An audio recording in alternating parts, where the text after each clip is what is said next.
Okay, so that would be sine x minus h minus sine x over h. That whole thing is over Or h. plus h. Yeah, x plus h and minus h. It's really worried that I'm presenting to everybody. Oh well. Anyway, it doesn't matter, plus or minus h. H can be positive or negative. And you missed one critical thing. Oh, the limit as x goes to h would be. I could never remember the limit. That was my problem. Was that right? Well, Megan swore up and down she was not. She was just going to scribble that limit thing because it was just too much work. So yeah, there are different ways. Sometimes we can make x approach h, or we can add h to x and then make h go down to 0. But this is the one that we've been using all this time. Okay, we transform this magically through the power of the Sum of Angles Theorem, which Megan remembers perfectly. So this is sine x plus h, and we can transform it into. So it's sine x cos x, like sine x and cos x. You're close. Plus, Sine yes, sine x plus cos h. Yeah. Yes, and then plus sine h cos x. Very good. And then we subtract sine x out over here, and everything is over h. See, it's kind of nice and long, as you can see. Yay, those are the best ones. Okay, but watch my next magic trick. Is I'm going to take this sine x over here, and I'm going to put it over here, and I'm going to leave the other part alone. And it will make it so I've got limits that I understand. Oops. Limits that I can deal with.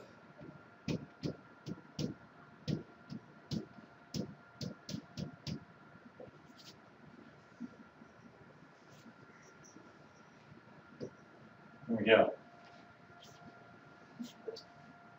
Good so far? Yeah. Hey, you know what's neat is we've been doing this for 3 minutes and 54, almost 4 minutes. Okay. With these two terms, I'm going to factor out a sine x.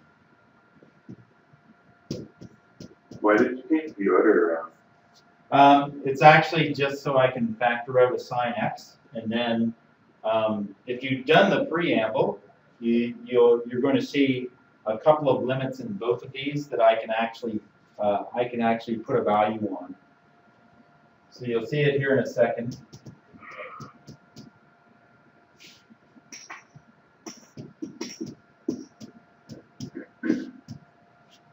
Running into my h.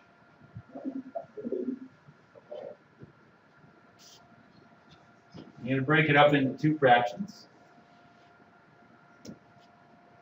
And the limit applies to that whole entire thing.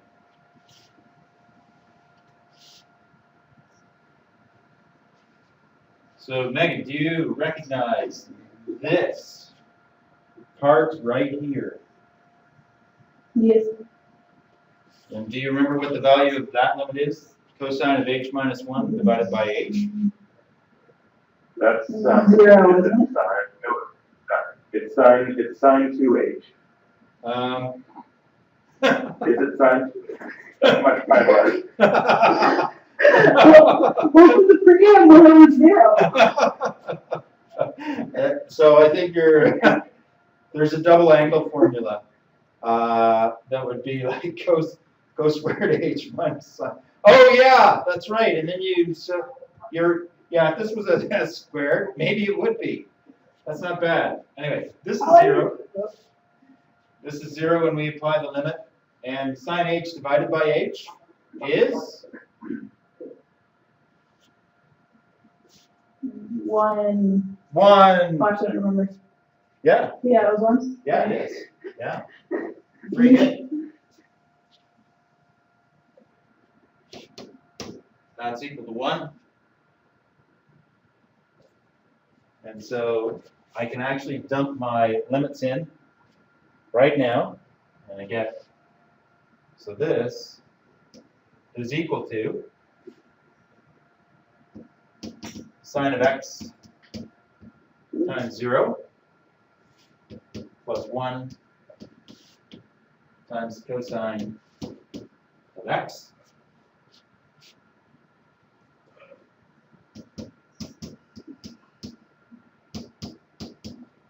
And so it's really actually just equal to the cosine of x. So the sine of x is equal to the cosine of x. That's it. 7 minutes and 33 seconds. That's more time than I wanted to spend.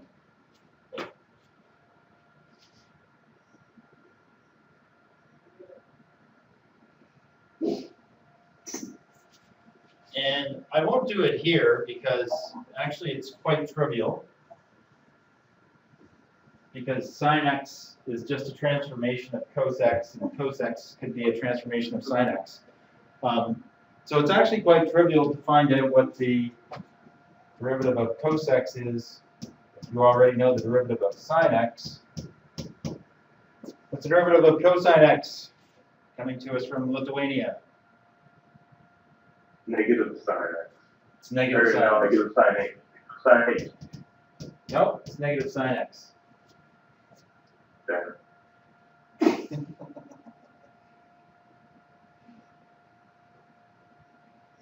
Good for us. So once again, for those of you who are angered by learning stuff that's not on the curriculum, it's your turn to get angry. It That sounded like a rage.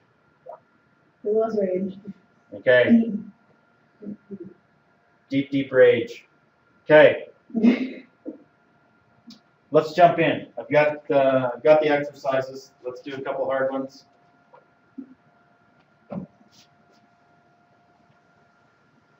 Let's jump to exercise 4. So let's find all values of x between 0 and 2 pi. In other words, just one cycle of the normal sine function where the tangent is horizontal. And let's do this. So this is actually 4a. And we're going to do it for y equals sine. Really? That's the one we're doing? Gosh, that's ridiculous. Okay. We'll do it anyway.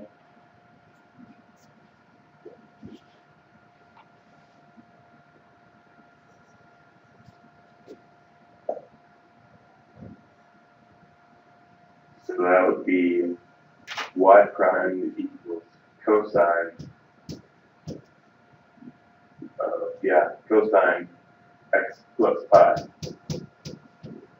That's it. Yeah. Times but I figured that's kind of how you Hi. Oh, you didn't. You noticed us do the magical transformation there. Hey, we can do that. That actually looks quite convincing. I heard Reed's voice. Yeah, you did. Yeah. How are you, Reed? I'm doing well. How are you? I'm well. You're speaking English. And you're trying to translate on the x-axis in radians. Unbelievable. I'll leave now. I like. See, Meg? Believe it or not, it's Violet. it's actually it's light out in Lithuania right now. Huh? No, not quite. Not anymore. Okay. Used to be light in Lithuania. Okay. Hey, Meg, what do I do now? Your board is fuzzy. Oh. Now you Did have something what? important just happen? Because you guys went all alien on me. Sorry. Yes, our true identities as aliens was revealed. What should I do, Meg? Y prime equals 0 Yeah. is what you do. It's the next thing. I think. I have no experience. There we go. Probably, but. Yeah, you set it equal to 0. And this is where you can actually use the buttons on your calculators. Or you can use your brain, or you can use Desmos if you want. You can use your Brian. Use your Brian. And Cos x plus pi is just the same as sine. let's see. Wait, no, it's not. Disregard that. If you look at your radians or degrees, Oh yeah, let's from now on we're in radians. Degrees are for when you're in short pants.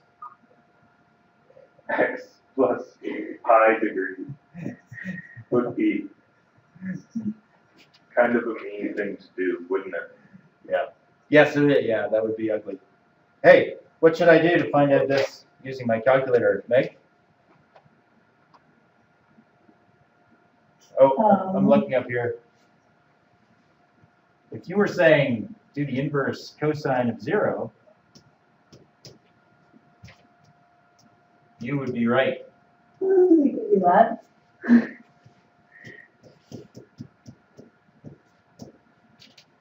There we go. And if memory serves me right, the inverse cosine of 0 is 1. 1.5. It's 1, isn't it? Back function cos. Because if you do the cos of 0 is 1. Inverse cos is like 1.57, blah, blah, blah, blah. Oh, really? Okay, all right. I think so. Okay, so the inverse cosine of 0, yeah, okay, sorry. It's pi by 2. Mhm. Correct.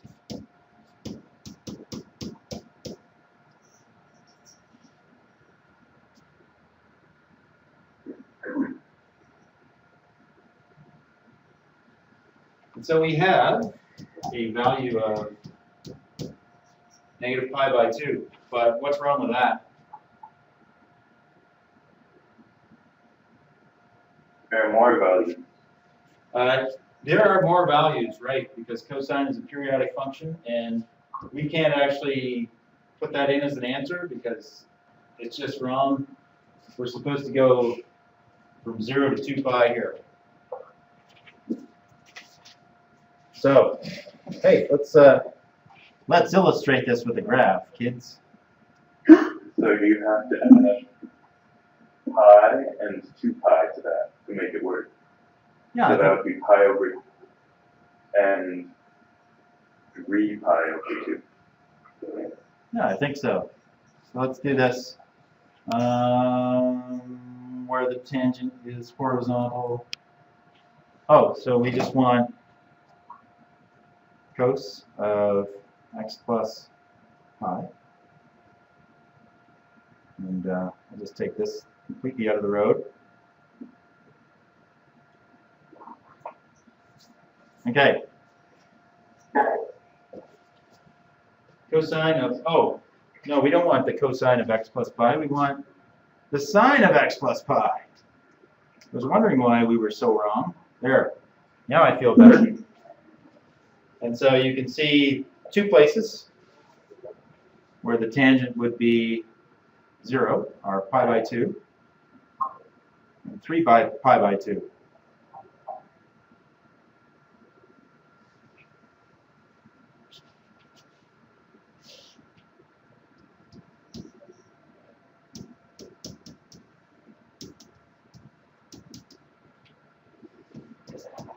You're still screen sharing. What's that? Yeah. Okay, just making sure you know. We're international. Sure you can. Is it just Megan? It's Megan and Reed. Say hi to Reed. Hi Reed. We can't see you. I'm coming. Oh yeah. We're screen sharing. What's that mean? That means they're looking at my screen. So there we go. There, guys. Hey, Brett. Hey, Hey. Why are you learning this? He's in my college. Is that? He's on exchange in Lithuania. Oh, that's where he is. Yeah. It's a refresher. Okay. So everybody's good with that? Does that make sense, Meg? But Okay. Got another one for you. Let's make it harder. So this is going to be 4C.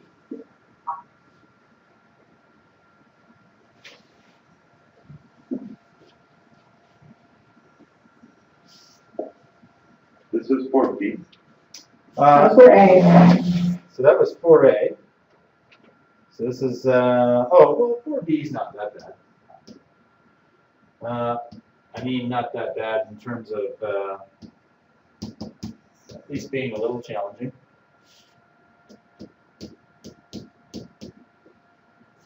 Y equals x minus 2 cos x. Hey, what should we do, kids? That's right. It's the answer to everything. Okay, Reed, Meg answered the really hard question. This will be 1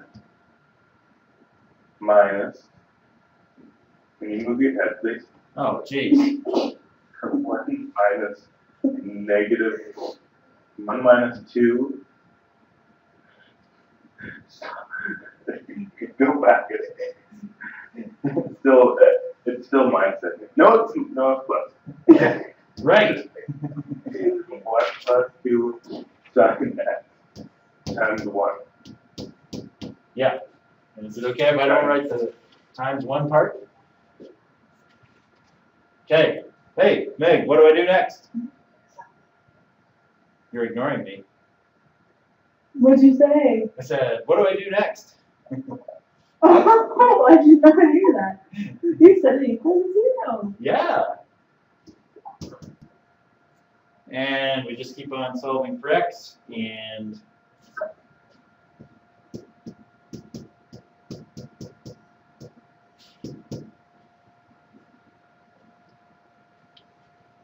inverse sine of negative 1 should be, sorry, inverse sine of negative 1/2 should give us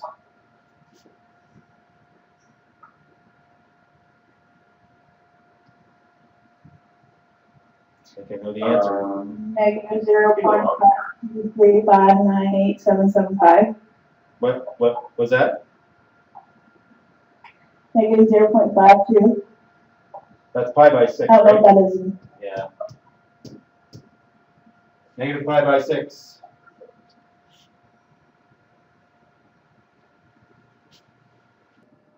Two times.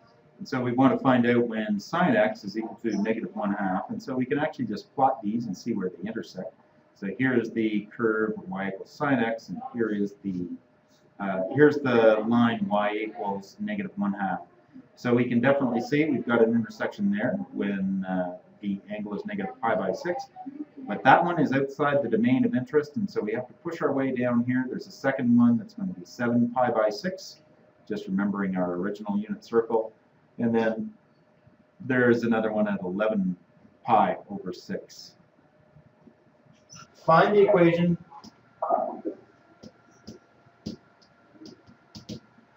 of the tangent to the curve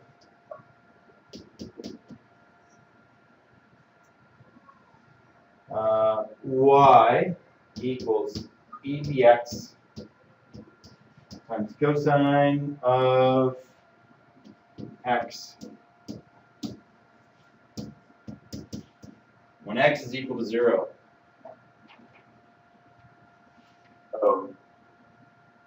That makes things a little more challenging. Oh, no, I think it's, Wait, that E is easy to deal with though, yeah. because it's green. Alright. I can handle this.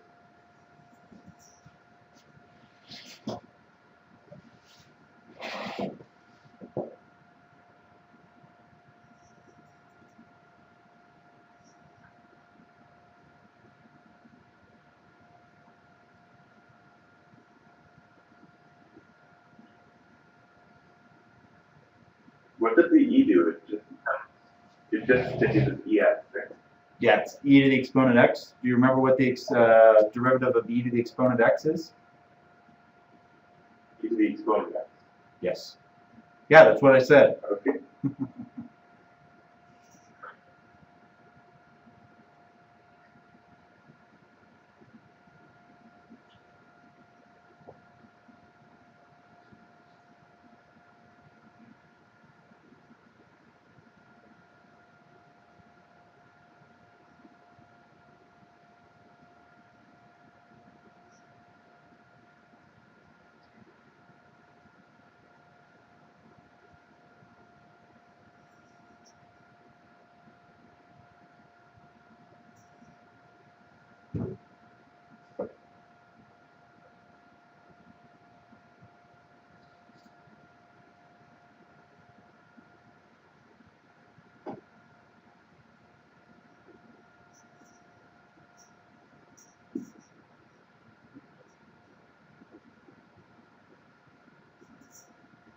think I know the answer. All right, what did you do first? First, I found the derivative. Okay, we'll see if you agree. E to the exponent x. Negative e to the exponent x. Times sine x.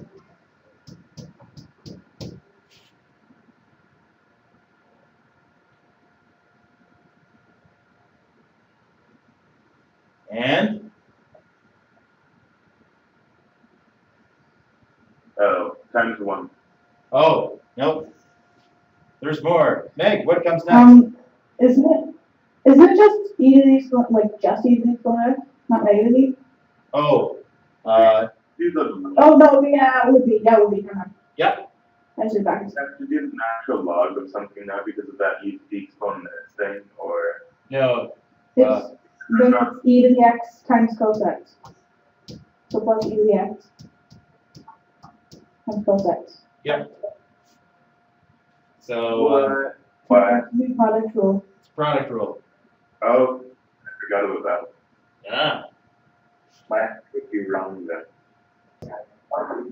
What if I thought factoring was really fun? If you really like factoring, you can do it, but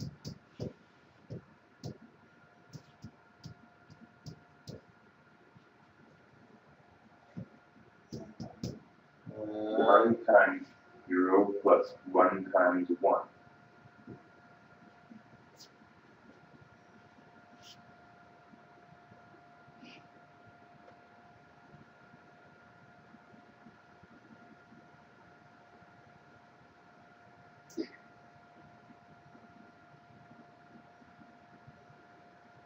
So,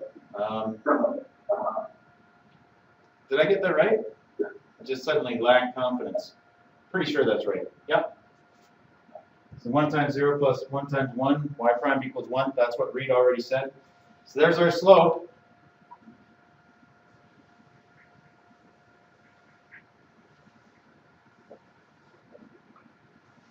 Now we can just use the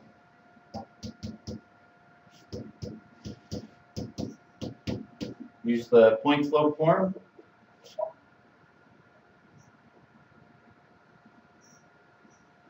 We do need to find our y coordinate though.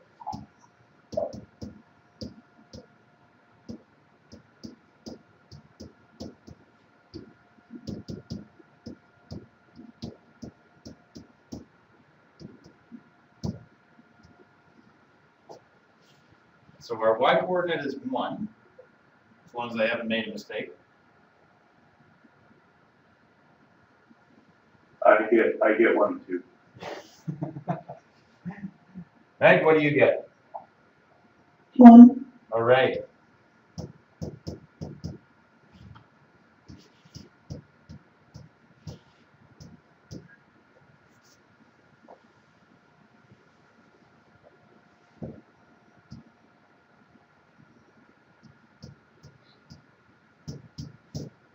Y equals x plus 1.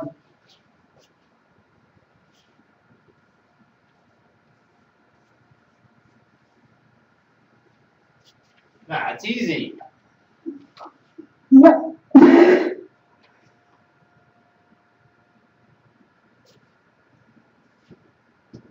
So for homework, let's just do number 4 to number 8.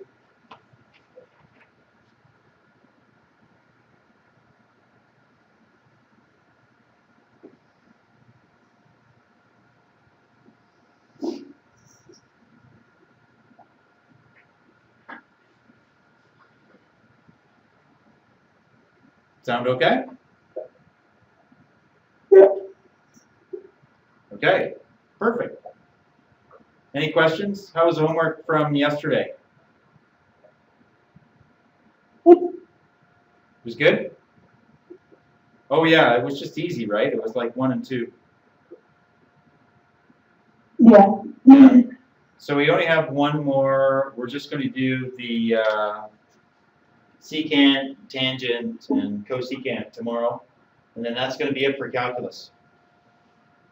Friday we'll do, we're going to start into the vectors portion of the quiz, or of the course, which is like super easy. All right.